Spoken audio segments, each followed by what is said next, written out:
and we won't have to wait any longer to hear from Philadelphia's number one hockey beat reporter. It is Charlie O'Connor. Charlie, how are you tonight? What'd you think of tonight's game? Doing great. Just got back from a vintage 41-second John Tortorella press conference where he answered 2 questions, and the third question was about Felix Sandstrom's play, and John Tortorella hit the podium twice and then left. So what a legend. You can guess how he at work tomorrow. how I'm he absolutely likely going to felt. fuck off from half of my job. Don't So like you it. can guess how he likely felt about Felix Sandstrom's play, even if he didn't say a word. His actions said it all. So, look, the Flyers, I thought, in terms of the skaters, played a really good game. They dominated this game. They outshoot Florida. Let me pull up the stats right here. 33-15. That's 2 consecutive games where they've held the opposing team to 20 or fewer shots on goal. All the advanced metrics, they win the shot attempts battle 78-31. They win the expected goals battle per national stat trick about 4 to 2.5. So by all the numbers, the Flyers played a really good game. Basically, all the players who talked to you after the game said, look, it's a bummer we lost this game, but we play like that the rest of the way, we're going to win a lot of games. And that's absolutely true. The story of this game is that Anthony Stolarz played very well, and Felix Sandstrom played like crap. And it's just a reminder that you can do so many things right in this weird-ass sport. You can do all the little things. You can back check. You can forecheck. You can force turnovers. You can create chances. It doesn't matter if the goalies don't perform or if the goalie on the other side performs extremely well. It's a weird game, and the goalies have an outsized potential impact every single night. On this night, the 2 goalies had an outsized impact, just didn't go the Flyers' way. While it is pile on Sandstrom night, and it's deserved, he stunk, and he stunk again. Like, this is twice in this 7-game stretch where he cost them at least a point. I will say 19 missed shots throughout the game is too many. 3 shots on goal through 4 power plays is not enough. Like, the team didn't do a couple little things well enough to really earn, like, oh man, the goalie just let him down. Like, they scored once. I can't put it all on Sandstrom. That said, though, Charlie, looking at the schedule, they have 10 games left. They have 1 back-to-back. It follows 3 off days, and then they have 2 off days following it. There's absolutely no reason Ersson doesn't get all 10 starts, right? See, I strongly disagree with this one. I think because here's the thing. You don't want Ersson to be dead for the playoffs. If your hope is like, okay, we're going to make the playoffs and then maybe try to make some noise, do you really want your goalie to be completely out of gas for game 1? Because then if you're throwing Felix Sandstrom in there, then you're going to be losing 8-0 on national stage. No, I think for starters, no, I definitely do not first throw Ersson in a back-to-back and play him in 10 straight games. I think that's batshit insane. But also, 10 games, like he's going to war. I was going to say, like, maybe we get him rolling, tonight. Charlie. You get him rolling into the playoffs. But also, I mean, I would, if the way this shakes out, if the Capitals fall apart, which I think is very much a possibility, given the fact that I don't think that team is very good. Yeah, they need to cut it out. But, like, I don't think they're very good. So I think they are going to start losing at some point. If the Flyers start getting a cushion, I mean, I would even consider going with Ersson 8 times. You know, give Sandstrom a second start. I'm not saying that I'm expecting Sandstrom to play well. I'm not. I just am more concerned about not running Sam Ersson into the ground versus, like, having one of these games every week and a half where we go on the show and complain about Felix Sandstrom. I'm more worried about Ersson and not burning him out versus, like, being angry every 11th day because Sandstrom shits the bed. Yeah, I'm just not that confident that all of a sudden the Caps are going to be bad again. Like, I don't know. They're winning a bunch of games. Ovechkin's scoring a bunch of goals. There's just as good of a chance they catch the Flyers as there is, like, Felix Sandstrom doesn't lose them both starts. Bill's going back to the everything is 50-50, right? It either Everything happens is or it doesn't. 50-50. Why would the Caps all of a sudden stop Happens winning? or Like they don't. it's just as likely the Flyers stop winning. They're both bad teams. Could like do. you know, All right, settle down. they're The not Flyers aren't good. bad. They're just look at the Settle point down. differential between 1 and 2 in the Metro and the whole rest of the goddamn division. They're not good. Anyway, I would not go and say Sam Ersson is getting every single start the rest of the way. I think that is a foolish decision that very likely could result in him running out of gas by the end of the season, and I think almost certainly will result in him running out of gas for the playoffs. And then, you know what'll happen if that happens? Then Sam Ersson runs out of gas in the playoffs. He gives up 5 goals in 3 straight playoff games, and then we spend the whole summer with a bunch of people screaming that, well, he chokes when the games matter. So, no, I'd rather avoid that possibly. yeah, I'd rather just watch the better players play than worry about narratives, Charlie. But I do have another positive I took away from this one. And honestly, it's a surprise when you look at his box score line. I thought this was one of Sean Couturier's best games in months. You look good. He was very noticeable today. What'd you think of the captain? Well, he almost scored. I mean, that would have been a really, really fun goal. He has that backhand that goes off the crossbar. No, I thought Couturier played well. His underlying metrics are great. He's on the ice for 18 shot attempts by the Flyers at 5-on-5 and only 4 shot attempts by the Florida Panthers. Expected goal for percentage at 88%. So the numbers back it up. I think he's playing well. I don't think he's playing amazing, because if he was playing amazing, he'd be scoring, which he isn't yet. But I do think that, look, I'm of the opinion that even before the scratch, I think he was starting to maybe turn the corner. And I believe that's one of the reasons why Couturier was so frustrated with the scratching, because he's like, look, I'm not saying I'm playing great, but I am feeling like I'm playing better than I was 2 weeks ago. And in a way, like, I don't know, maybe the scratching, did get a little fuck you, from him, because I do think, I put this in my article yesterday, I do think that was part of the thinking here. Like, Danny Briere straight up said it yesterday, that was part of the thinking, that, like, he basically said, hey, I've been a player, I know when you play with that edge you're a little bit better. So I do think that was part of it. That said, I think his game was trending up even before the scratch, so this might have happened anyway. In the end, he's got to score points. I mean, that's what it boils down to. And I know he's getting 4th line minutes, but Ole Laxell and Noah Cates aren't your traditional 4th liners. Like, this is not Nick Delorier and Garnet Hathaway. Like, these guys, Noah Cates isn't the most skilled, but he put up some points last year. Ole Laxell scored a ton of points in the AHL. He's got guys who have some offensive skill on his wings. So it's not like he's being put with, like, brick hands. He needs to find a way to score some points if he's going to really convince people that he's out of this. I do think that there are promising signs, though. I think he's playing strong hockey. I think he's playing well along the boards. He obviously almost scored that goal. I think this line that he's on has performed well these 2 games. So I've liked what I've seen, but I was liking what I saw before he got scratched. So clearly me and John Tortorella's evaluations of Sean Couturier's play don't exactly line up. Hey, Charlie, JP over here. Listen, we all know about the Flyers' power play this year. Obviously, it was one of the struggling points with tonight. 1 for 5. It's bad. It is pretty bad. It was interesting, too. We were talking about the second power play unit with Paling, Lotz, Brink, Zamula, and Forrester. And it was interesting because in the broadcast, it seemed like JJ overall with the power play seemed pretty enthusiastic with it. But what did your analysis tonight with the power play? I thought it was mostly bad. Obviously, they get the 1 goal, but they also get that goal after they pull the goalie and have a 6-on-4. So, look, the Flyers are going to struggle regardless, but it is easier to score when you have a 2-man advantage. I believe that's how math works. In theory, yes. Yeah. So, I thought the power play was pretty bad tonight. It's pretty bad most nights. I do still like the way that Frost unit moves the puck around. It seems like it does, and I made this joke a couple times, it does seem visually better. They're better on entries now. They're better at playmaking, but we're still missing that final piece. Like, you're not seeing them set up the slam dunk scoring chances that power plays need to do on a regular basis to be. I'm not even asking for the Flyers to be a good power play. I'm asking for them to be a competent power play, and they're not that. They're bad.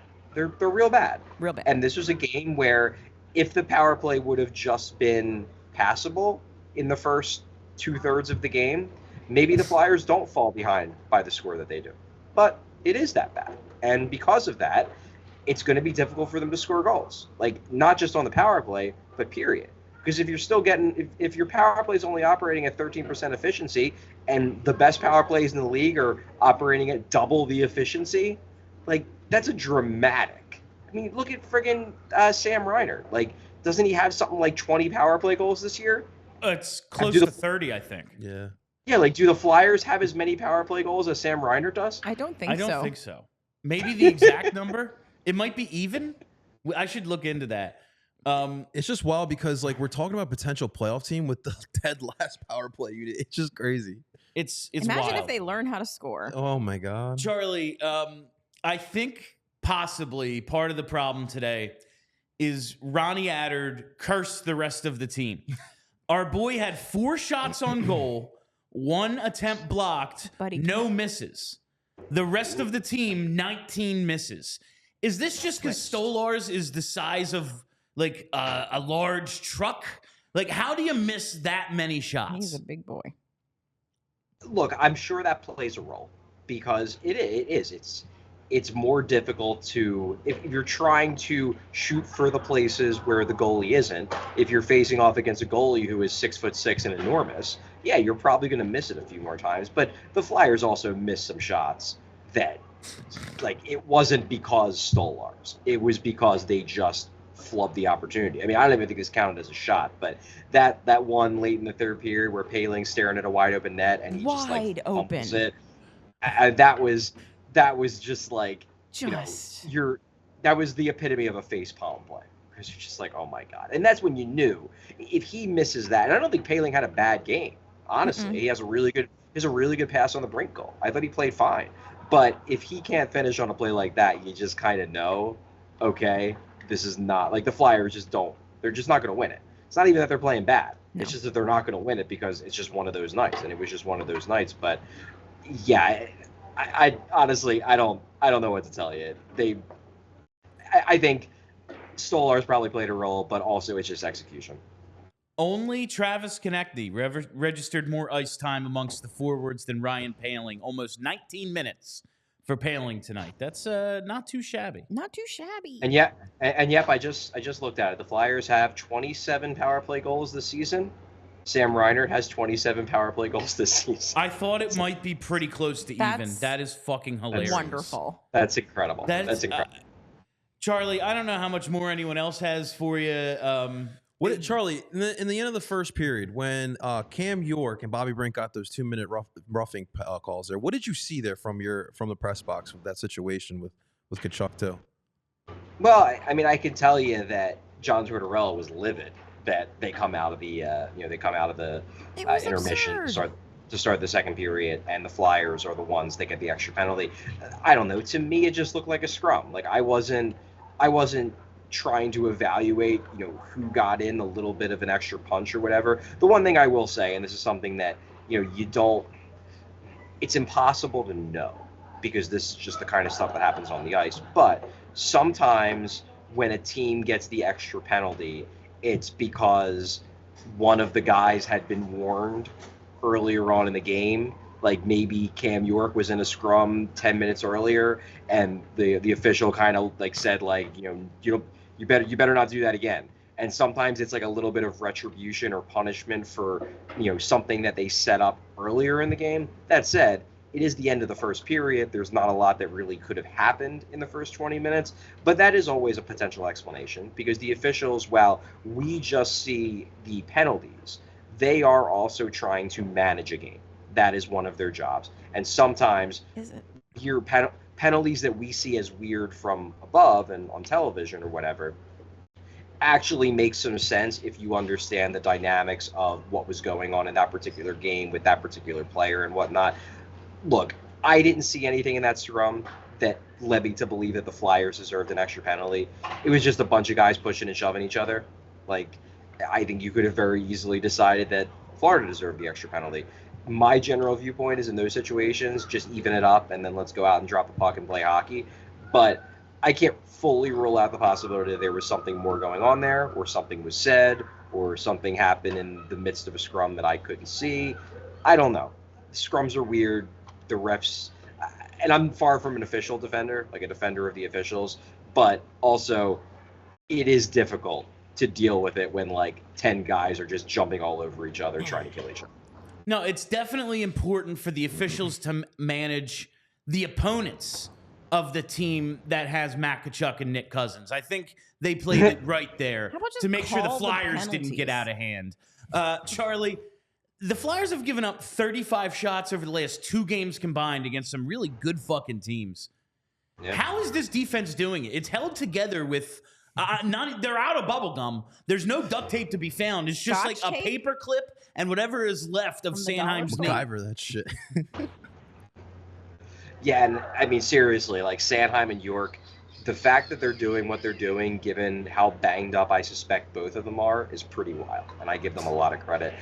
Really, what I think is going on here, though, and I'm not taking anything away from the other 2 defense pairings. They're hanging in. They're hanging in. Yeah.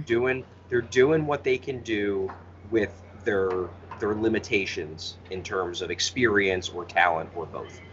But I do think a lot of this is team defense. This isn't just that like they have discovered these bottom 2 pairings are actually awesome. I think it's more that the forwards are doing a lot better at checking back, at Brian Paling said it after the game, staying above the puck.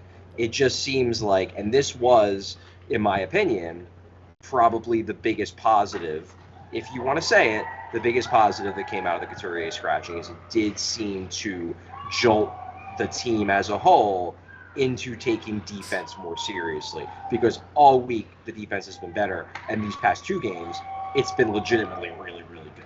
And that's, in my mind, not like it's easy to just say, oh well, it's the defensemen because they're the guys who play defense. Everybody in hockey plays defense, and the forwards are doing a really good job of working in a cohesive 5-man unit and taking some of the heat off the defensemen, because hey, it's much easier to have a tight gap in the neutral zone if you're a defenseman if the forwards are back checking like crazy, putting pressure, behind them, because then it's easier for you to step up and try to break up an entry because you got support coming back, furiously back checking the other way.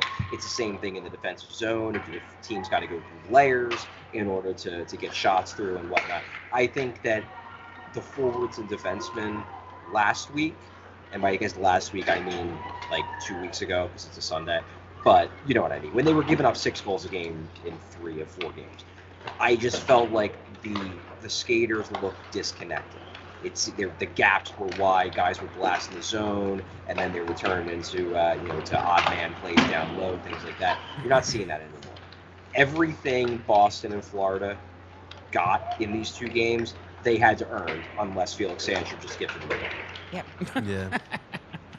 All right, without any further ado, it is time for Charlie O'Connor's 3 stars of the game. We'll lead it off with star number 3. Ooh, interesting. I'm trying to think if I could give this to a Flyer, because I mean the first 2 stars I think are fairly obvious. You know what? I'll give it to Paling. I know he fluffed that play, but I thought he had a good game. He had a good He has game. a really good pass to set up Brink. He's getting a lot more minutes than I expect. Than I ever expected he was going to get to start this year. Obviously, he was 3rd on the forward core in ice time, only behind Duffy and Frost tonight. And he's doing well. His line, it looks good. In terms of advanced metrics in this game, the Flyers had a extremely ridiculous 97.37 expected goals for percentage with Ryan Paling on the ice at 5-on-5. Easily the best on the team. Easily the best on both teams. He's an impressive player. Has he got his flaws? Sure. He's never going to put up a ton of points. That play at the end of the 3rd period serves as a reminder that, no, he's not the greatest puck handler. He's not the most skilled guy. But he can skate real well, and he actually does have some playmaking, as you saw on the Brink goal. I'm kind of just giving him this because I didn't want to give it to all Florida Panthers in a game that I think the Flyers dramatically outplayed the Panthers. But I think Paling had a good game, so I'll give him star number 3. No, it's for years we have begged the Flyers, if you're going to have these bottom of the roster depth guys, can they please just be fast? Yes. What if they're just fast? Yeah. And Ryan Paling, if nothing else, has that. and he's got some decent elements to his game. I like that. How about star number 2? Yeah, star number 2, I'll go with Sam Reinert. I mean, he was good. Obviously, he gets the first goal of the game, which they made a big deal about it on the broadcast about how good of a team Florida is with the lead. Now, I think the Flyers pushed really hard on Florida, but they're a team with good goaltending. Bobrovsky's had kind of a renaissance year. Stolarz has been really good as a backup, so that helps. You get a lead, you can lean on your goaltending a little bit. Now, in this game, the guy who's the first star will warrant being the first star, but if you're going to get that lead, somebody's got to give it to you. Sam Reinert gives it to him, and then Sam Reinert also finally puts the game on ice, gets his 50th goal. He's having a hell of a year. He's making himself a lot of money because, man, he is going to make bank this summer when he hits free agency. Always been a good player. I don't think he's quite this good of a player, but hey, sometimes you have a career year at the exact right time, and that's what he's having. He's my second star. Talk about a final piece for the power play. I don't know. Hey, Anyway, Danny, he's not Charlie that old. O'Connor's first star. First star of the game, obviously, is one Stoney the goalie. Should have kept. Should have kept. It was funny, actually. Scott Lawton, who apparently is still buddies with Stolarz, like praised him a bunch and just like called him Stoley. It was like, he's a really good goalie. What can you say? So it seems like there's still there's still a lot of mutual respect there, because obviously they were teammates when Stolarz was in Philly. Stolarz had a really good game. I do think the Flyers helped him a little bit. They certainly missed a bunch of shots. There were a few opportunities they had where there were corners to be picked, and they shot the puck right into Stolarz rather than shooting for the open spots. So I'm not saying that Stolarz was unreal Dominic Hasek level good, but he was really good. And the Flyers certainly had multiple opportunities where they could have taken momentum in this game. They could have tied the game, when the score was still 1-0. Stolarz came up, I thought, really, really big in the second period. The Panthers scored early to get on that power play, but the Flyers could have easily tied this game by the end of the second period if Anthony Stolarz was playing like a league average goalie. The Flyers, as I said when we kicked this off, the Flyers had 4 expected goals in this game. They scored only 1 real goal, and Anthony Stolarz deserves a ton of credit for why the Flyers scored 3 fewer goals than one would have expected them to if you merely look at the numbers. So number 1 star, Anthony Stolarz, still leading the game. Charlie, is that the Finnish kids on the ice? I believe so. Yeah. Any future? Maybe you can keep an eye out for a future Chemo team. Do they have a goalie? We need some more Finns on this team. I feel strongly about it. Any goalie will do. I don't think I see anyone wearing goalie pads. It looks like it's just skaters. Of course. Oh, so it's just like the Flyers today. Well done, Bill. Well done. All right, Charlie. Thanks, We will Charlie. talk to you again tomorrow. Our show is at 3 p.m. It's a mailbag Monday. I'm letting everyone know that now because I'm not doing any work when I go home tonight. It's mailbag Monday. Get your questions into us via Twitter or text me, whatever. All right, Charlie. I will see you tomorrow at 3. All right. Thanks, Charlie. Sounds good. Thanks, gang. We all silly like the mayor.